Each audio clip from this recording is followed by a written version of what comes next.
Good morning and welcome, dear friends, both here in the sanctuary and on Zoom. Okay, my name is Betty Lou Cummins. I'm a member of this congregation and currently serve on our Board of Trustees. I will be our worship associate today. For those of you who might have trouble seeing me, I'm a senior citizen lady of Northern European heritage with silver hair and brown eyes.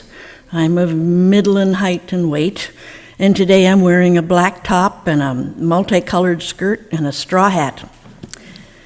We want to acknowledge today that we are on the land and surrounded by the beautiful waters of the Seminole, Tocobaga, Miccosukee, and Muskogee peoples. Currently, you can travel south and celebrate contemporary indigenous art and vibrant works by Native artists that reflect cultural traditions, community, and modern expression at the James Museum of Art in St. Petersburg, and I highly recommend your visit. We offer a warm welcome to our guests that are with us today. We would like to get to know you better and hope you will join us following the service for our coffee hour and refreshments. As our mission states, we are a liberal faith community for all ages, promoting spiritual growth, social justice, and the arts. We side with love, justice, and peace. Today, our minister, Patti Hanks, will be leading our service titled Lessons from the Garden. Our music today is provided by our beloved music director, Bonnie Whitehurst, and our choir. Again, a warm welcome. Our opening song is number 38 in the Gray Hymnal, Morning Has Broken. Please rise or sit and sing along with us as you are most comfortable.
Good morning. I'm Patti Hanks, she, her, and grateful every day to be the minister here at Unitarian Universalist Church of Tarpon Springs. As of last Monday, I live here in Tarpon Springs along... Oh, go on and on. I live here along with all the manatee that are now gathered in Spring Bayou, coming to visit Ellie and Patrick, of course. I'm a white woman. I have graying brown hair. I'm wearing the green stole with vine patterns sewn into it given to me by the UU Clearwater congregation after I did my internship there for a year, and they gave it to me at my ordination. They selected it because of my love of digging in the dirt, especially pulling weeds, and seems just the right thing for our service about lessons from the garden. When I arrived in Florida many years ago from Michigan, what surprised me the most was the city work crews filling up planters with spring flowers in November. Woohoo! Karen and Bill, who have just arrived back in town from Iowa, sent me these photos in an email. There's one, that's in Iowa, and here's another one with them loading. And this is the message, and they're over there, right. And this was the message they sent. We gave the plants almost all of the trunk. I hope they make the trip. If we had stayed, they would all have frozen this weekend in Iowa. Thank you. I add my welcome to Jean and Betty Lou's, to all of our dear seasonal friends, and all of you, and affirm that all of who you are is sacred, and all of who you are is welcome here at the Unitarian Universalist Church of Tarpon Springs. As UUs, we side with love, and we center our shared values in love. We side with already marginalized and threatened people and groups who are even more vulnerable and more at risk in these unraveling days. Like you, I weigh out every day, sometimes every hour, what to do next that is within the sphere of my influence. I honor and I celebrate every effort and action of courage and conviction being made by you, and everyone who is seeking to live out loud their values. There is an opportunity, as Jean said, this coming Friday, and if you haven't been, and if you care deeply about our congregation's work in social justice, I encourage you to join the Rainbow Welcome Circle at their upcoming meeting and potluck. Charlie's going like this. Yay. It begins at 5 this Friday here at the church. On the agenda is many important topics, including Transgender Day and Vigil for the Disappeared. And now Betty Lou will light our chalice.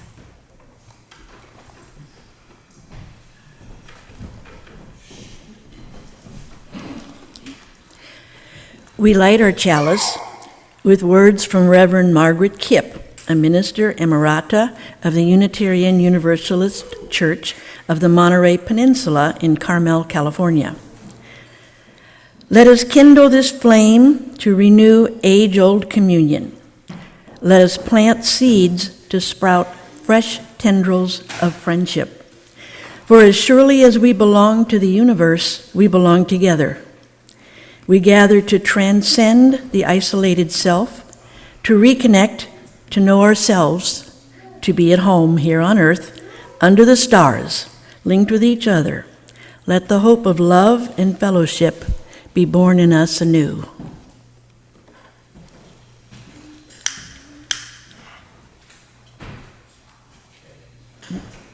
I'm getting better at this.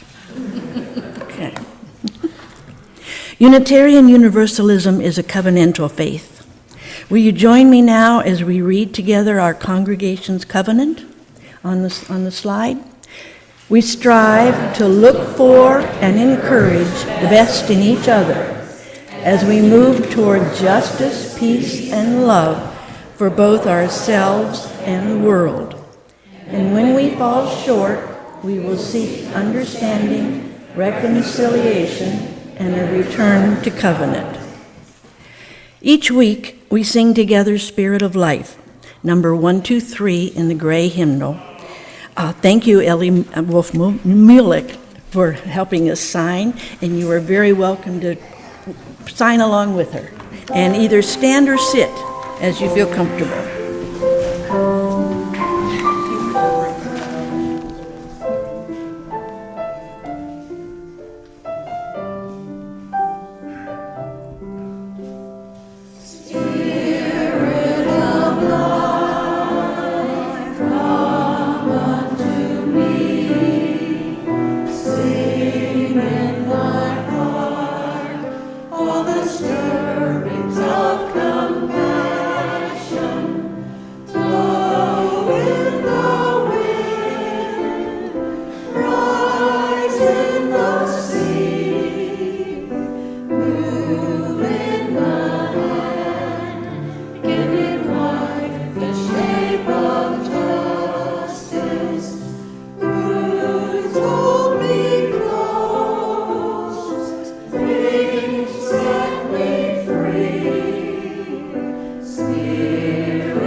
All right, good morning, everyone.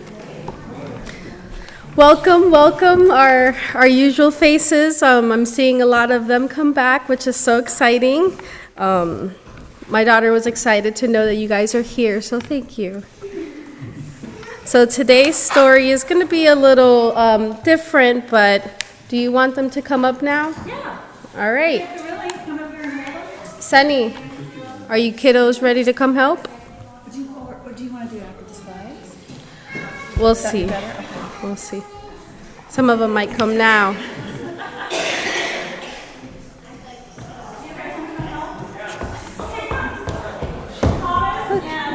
Wait, Sunny, not yet. Come on.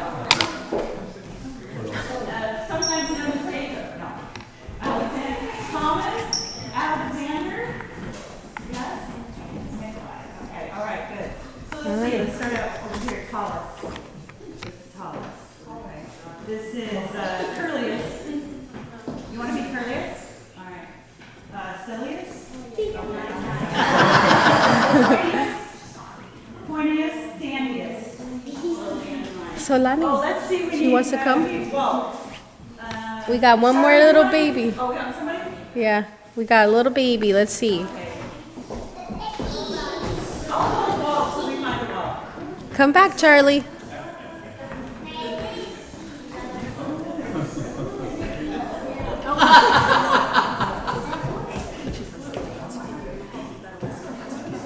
you want to be Walt? Go get it. Thank you for your patience as we figure this out together. All right. So, are we ready? Yes. All right. It says, boing, what was that? I think I just grew. Look. Wow. You did grow. Look at that. I just grew all by myself. Cool, huh? I know. I made it look easy. But growing is hard work. In fact, ping, hey, I just grew. Bam, wee, zap, beep, honk. We are all growing. So we have our 6 kiddos here of any age and every age to help with our story. And the story goes on. Is that? Yeah. And the story goes on, and we find out that each blade of grass is growing in its own way. One blade of grass is growing the tallest. Put it up. One blade of grass is growing the curliest. One blade of grass is growing the silliest.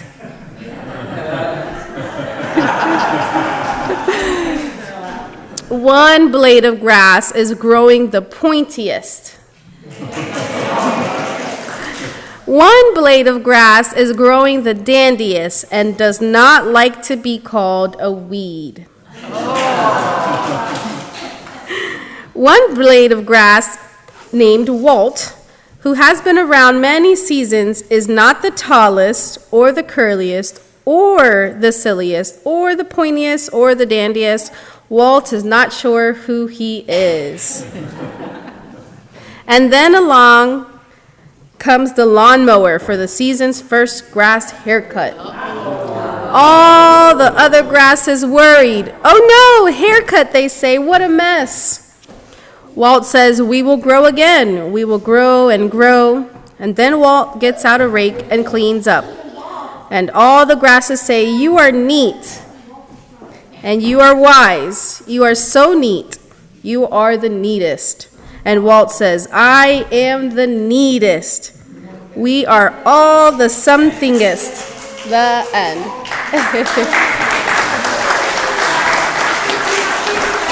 glad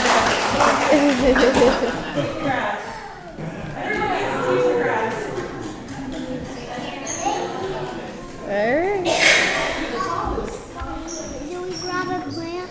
No, that's for something else.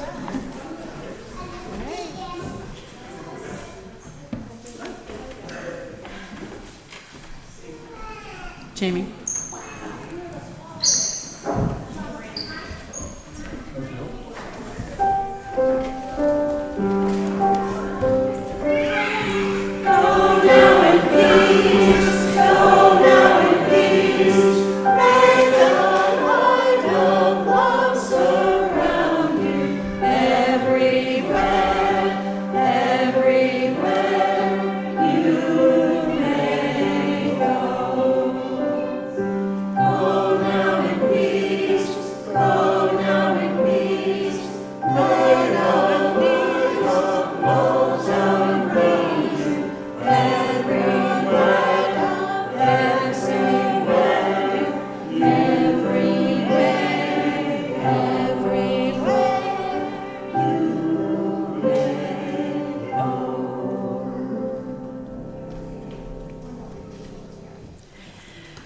I think you'll all agree with me that it is an absolute joy to see all those kids. Yeah. Now is the time in the service when we take our offering for the work and welfare of this church. You can also donate on our website, uutarpon.org. Your donations are gratefully accepted.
Bonnie and the choir, thank you.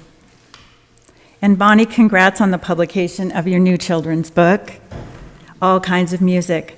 I'm so glad that I can purchase a signed copy today for my grandchildren. The review I read about Bonnie's book says, "This rhyming book, with its beautiful illustrations, will open young minds to the possibility of hearing each sound in the day as part of a musical treasure box, reminding them that music is all around us. A bird sings its song outside your window. Breezes blow through the nearby wind chime. A train whistle sounds its mighty horn. And I would add the gently swishing song of grass, as was in our story today." As we center ourselves in this space for a moment of silent reflection, I will share a Ute poem for wisdom and invite us to contemplate, what does the earth invoke in you today?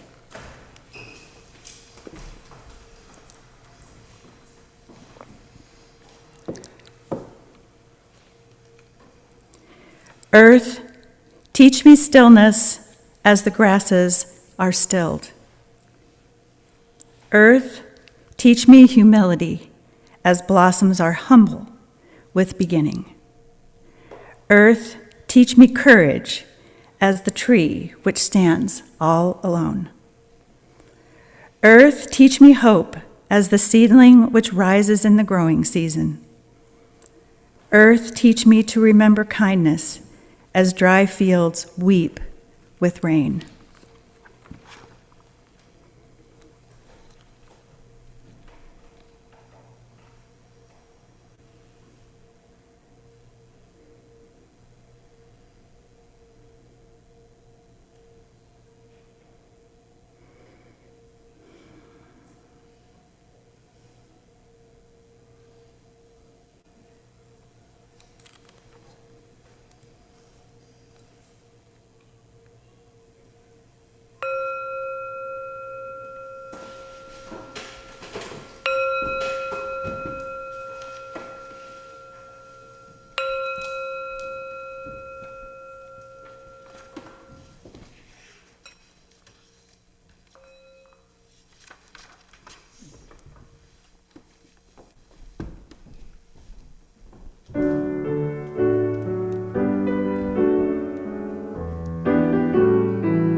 Inch by inch, row by row, gonna make this garden grow.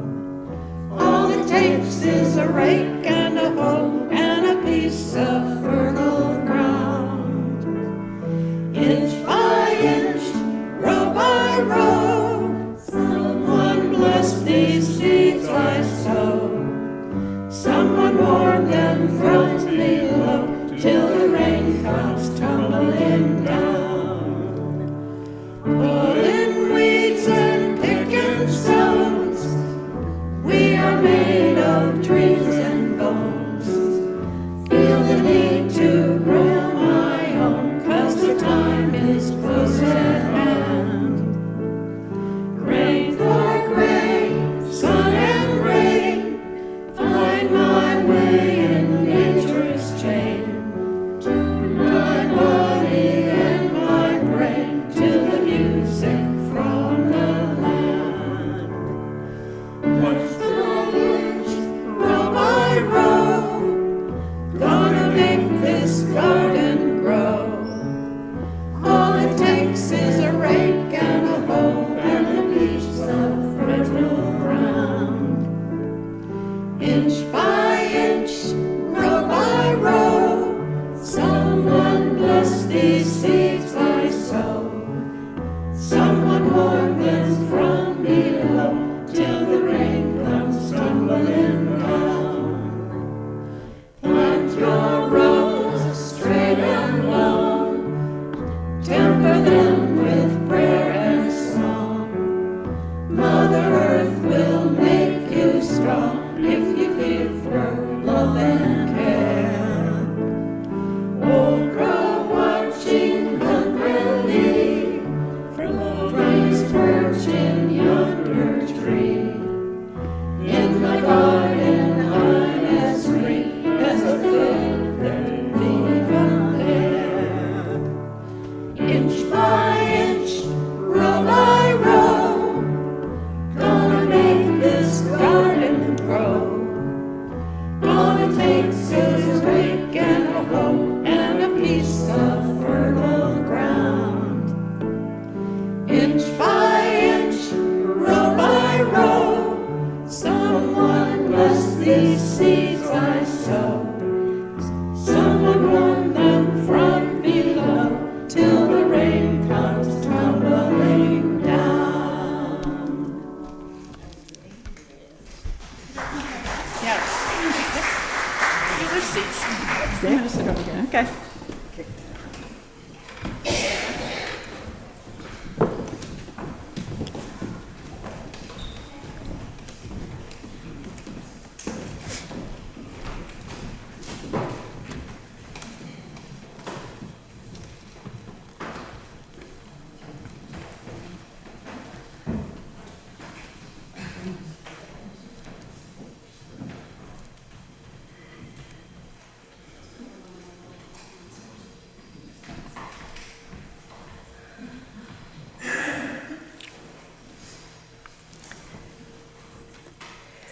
What has surprised me the most about my move to Tarpon Springs, as overall joyful as it is how much I miss my plants, my dirt.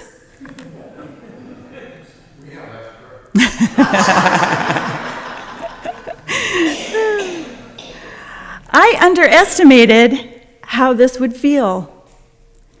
I tend to spend more time outside than inside, and my yard was made of 18 years of choosing and nurturing growing things.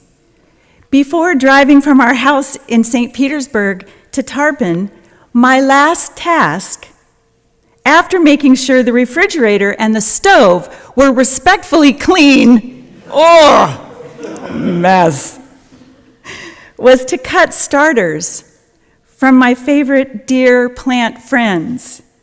Those cuttings are now in water and stuck into potting soil in temporary pots at my townhouse for someday transplanting them into the yard at our next home. John Forty, a gardener historian and ethnobotanist who wrote The Heirloom Gardener, wrote the words that resonate with me. Maybe they will for you too. Becoming a person of the plants is not a learning process. It is a remembering process. Somewhere in our ancestral line, there were people who loved deeply the earth, the elements, the sun, the moon, and the stars. Those ancestors live inside our DNA, sometimes dormant and unexpressed, waiting to be remembered and brought back to life to show us the true nature of our soul. I'm remembering an interview with the late, beloved author Toni Morrison. In 1993, her house burned down. She said, "I mourned a couple of things. First of all, I spent a lot of time being happy that my son was not hurt. The second thing was that I lost his and his brother's report cards, which I will never get back. The third thing was a little bit of, well, I'm not anymore, but I used to be a little bit of a plant thief. You know, if I were someplace and there was something growing, I would snip it off, take it home, and plant it. And the one thing I'm obsessive about is jade. I had a pot, a jade bush, that was about 15 years old, and it was huge and beautiful, and it burnt in a snap. Of course, I lost manuscripts and books and some other things, but the hurt was really the report cards, and the biggest hurt was the jade bush. I deeply feel this. There is so much unrest and so many things I'm worrying about in our country and in our world, and still I am checking my jade plant 10 times a day. And I take extra joy in looking at your Facebook posts right now and what you are doing out in nature. Jack and Renee, Bill and Karen, and those of you who care for the grounds at our church, so many of you share your joy at the beauty of gardens. Did you know that two of our newest members, Karen and Greg Hauser, who I believe are watching us today on Zoom, hello Zoom peeps, they fell in love with our little church first by sitting on the bench out by the fountain and taking in our gardens. That was their introduction to our church. And Sarah is back in town. So no doubt things are going to get even gorgeouser around here. Our reverence for the beauty and the connection with the interdependent web of all existence is a shared Unitarian Universalist value. With humility, we acknowledge our place in it. We share a covenant that we will protect the earth, and we will create and nurture sustainable relationships of care and respect for all living things. I hold this value as a core principle, and want to be centered in love for our blue boat home, which is a song that we sing a lot around here. In the spirit of humility for the web of existence, I would like to share 3 lessons that I have learned from my gardens. I would like to know the lessons that you have learned too, and I hope you will tell me at some point. Okay, so first lesson. These are not my lessons, these are lessons from my gardens. First lesson, you grow easiest when you're planted in the right place. I was raised with the saying, bloom where you're planted. My mother had it in a little frame thing in our kitchen. And okay, there are times when that's good advice, right? Try to make the best of where you are. But I have to tell you, my gardens have taught me that if you can get to a place where you can grow and thrive, where you are cared for and nurtured, that's the best place to be. Yo. I learned this from plumbago bushes. I planted it in our backyard and looked forward to the sprawling beauty of its sky blue clusters of flowers. A gardener friend I met when I first moved to Florida said they would do great here. But there wasn't enough sun in our backyard, and no matter how much I watered it and trimmed it, it withered. And it turns out purple heart, or purple queen, my mother called it spiderwort, was already growing there, and it just loved that shady spot. And I finally said to the purple plant with its cute little pink flowers, have at it. And it just grew with abandon. And I planted other lime green things around it, and I could almost hear a sigh of relief from that part of the yard where things were healthy and thriving. It would have taken me a long time to let go of plumbago and let purple heart, but I had my gardening lesson about thriving plants embedded in me in Michigan. So we moved to a house in Michigan where the former tenant was a certified master gardener. And I was determined to keep up this magnificent, meticulous, beautiful garden. And every year, more things did not make it. My husband's here, he'll attest to this. So I had 4 young children at home at the time. It was just, Cub Scouts and helping with homework and teaching piano lessons and what's for dinner and all of that. And it just wasn't a season that I could keep up this beautiful garden. And honestly, I felt a little ashamed. I remember hoping that she would not drive by and see all the plants that I had killed. One day I was sitting outside watching the kids play, and I looked around, and I realized my yard was actually quite lovely. The things that were surviving were, guess what? Native to Michigan. They were perennials that were fine with 7 months of snow, unlike me. And they came back in the spring. I started telling people, if you want to know what plants are perfect for Michigan, come see my yard. That's the only plants I have. Thank you, garden, for this lesson. You grow best when you're planted in the right place, a place where you can grow and thrive, and where you're cared for and nurtured. Second lesson from my gardens, pay attention and trust the cycles. John Forte, this heirloom gardener, wrote this wisdom that I go back to again and again. Seasons come, seasons go, seasons change, but the lessons remain.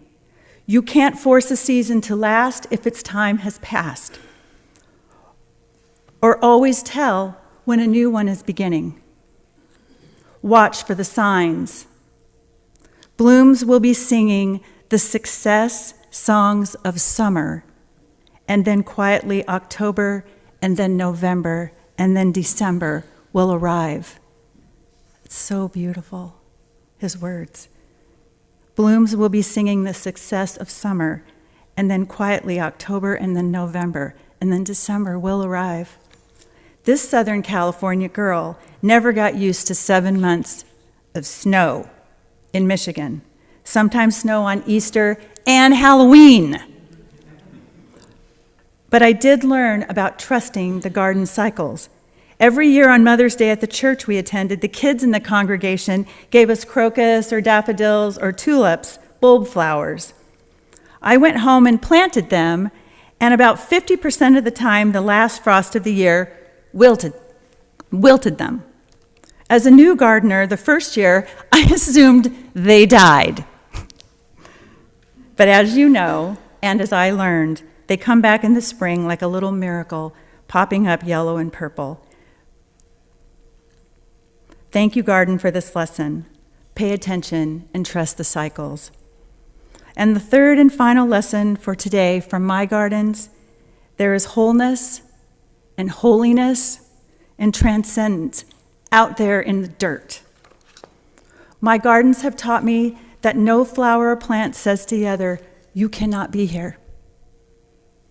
I do acknowledge that and have dealt with invasive things that harm native ecosystems and species, preying on them and introducing diseases, but that's a sermon for another day. Being in a garden with the sun on our backs teaches us about wholeness and holiness in nature. The 14th century Persian poet Hafiz wrote, "Even after all this time, the sun never says to the earth, 'You owe me.' Look what happens with a love like that. It lights up the whole sky." I feel most holy when I'm in the presence of plants, birds, bees, and the sun. And as I have spoken about before here, even in the presence of a black snake, which I'm probably going to have to make friends with again here. A new black snake, right? Yes.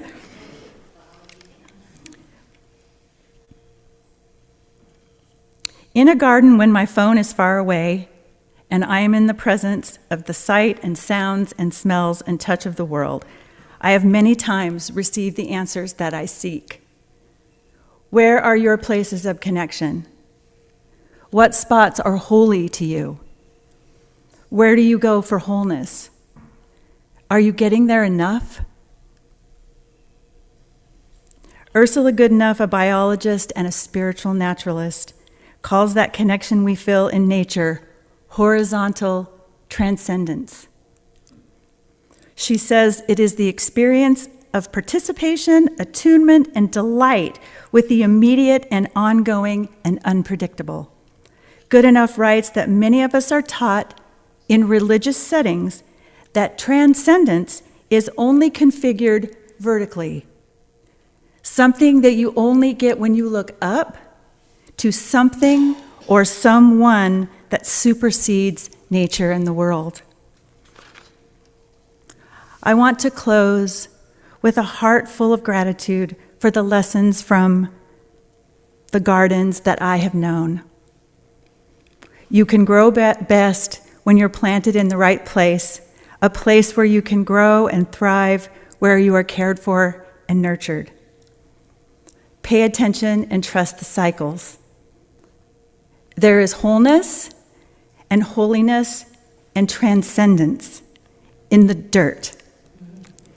I also want to offer a blessing to the cuttings at my house right now, and a blessing to the starters you have all brought today from your gardens and spaces as gifts to each other. And I am glad to be in this garden with you.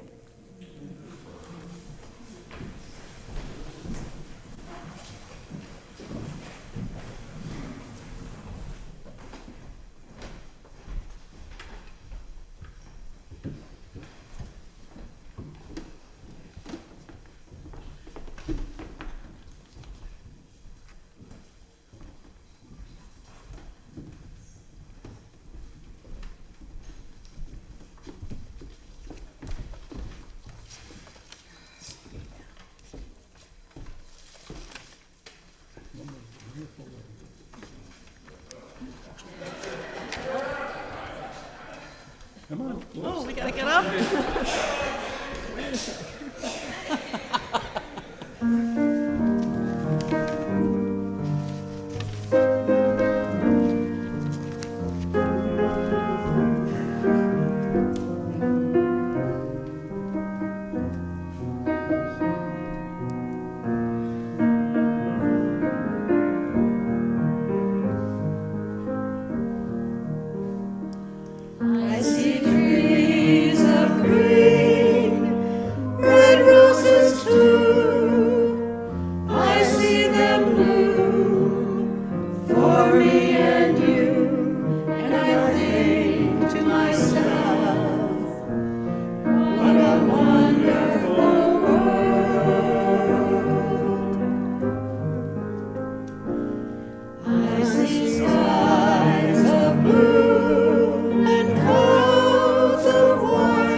Our closing words are from naturalist Bernard Loomer, who wrote this in his paper entitled "The Size of God."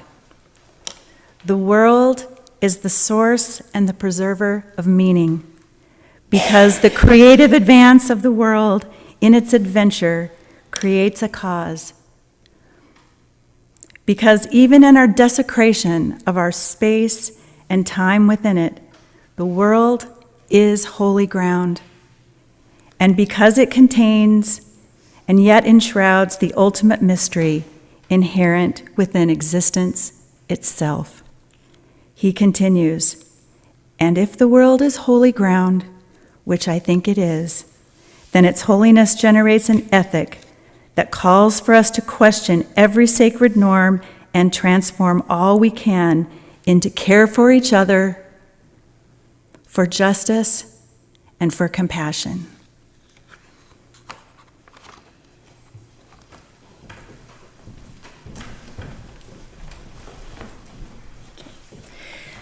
We're glad for the time we shared together this morning, and glad you're here. And if you are new, or visiting, or just want to talk some more, please grab a red cup when you go back for coffee, and we'll be sure to talk with you. All right? Okay.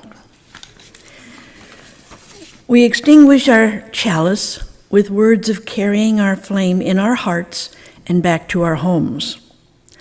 A blessing to all who carry this flame home in their hearts, back to their hearths, a blessing to homes warmed by this love, lit from within by the joys of rebirth, by the joys of planting it, planting anew. So may it be.